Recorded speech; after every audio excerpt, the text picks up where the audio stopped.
Tara mga katsibog, food trip tayo ng pancit canton, itlog, saka butcheron. Red horse itlog, saka yelo. Yan mga katsibog, kakauwi ko lang ng time na yan at walang ulam na natira sa akin. Kaya naisipan kong magluto ng mga pagkain na mabilis lutuin. At ayan mga katsibog, nagluto na nga ako ng itlog.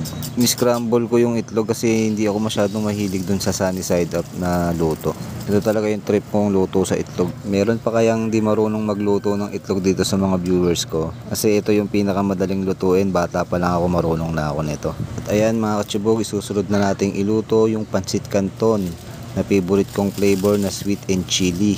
Ako lang ba mga katsibog yung dinudurog muna yung noodles bago ko ilagay sa tubig. Kasi para sa akin, para mas masarap siya kainin. Saka ako pag nagluluto, hindi ko siya masyadong dinidrain para medyo mamasa-masa. Saka syempre wag mong i-overcook kung pangit na kainin kapag overcook na siya.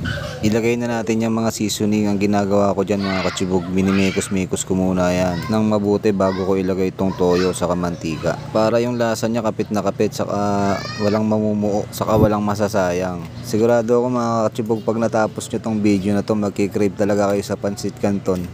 Bibili talaga kayo sa mga malalapit dyan sa tindahan nyo. At yan, pagkatapos nating halu-haluin, ilagay na natin yung itlog.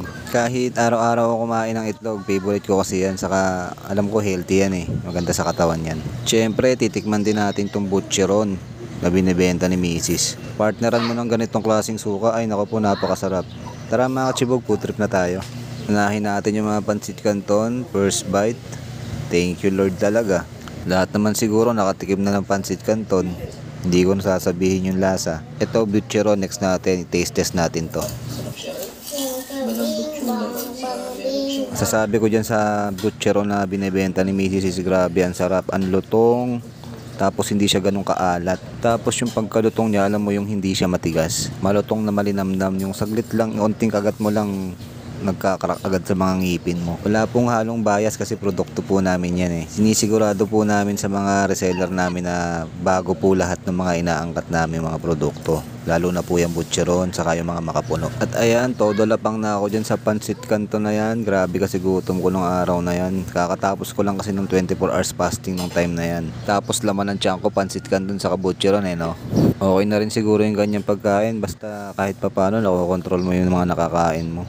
Ayoko na rin kasing maranasan yung dating katawan ko na mabigat, yung malapad ako, hirap gumalaw. Alam mo yon, yung gusto mong mag-jogging pero hindi ka makapag-jogging ng maayos kasi sumasakit yung tuhod mo eh. Saka ang hirap mag-basketball kasi may iniinda kang sakit pa. Yung kaibigan lang naman yan mga katsibog. Kung gusto nyo humaba yung buhay nyo, magbawas-bawas kayo sa pagkain kasi yung pagkain kasi dyan nakukuha yung mga sakit eh. Pero wala naman na tayong magagawa kung kunin na talaga tayo ng nasa taas kahit gaano pa tayo ka-healthy, diba? At ayan na nga po mga katsibog, pagkatapos kong mag-food trip, nagpahindag lang ako at magiinom kami ni Mrs. Halos gabi-gabi, nag-2 bottles talaga kami niya ni Mrs.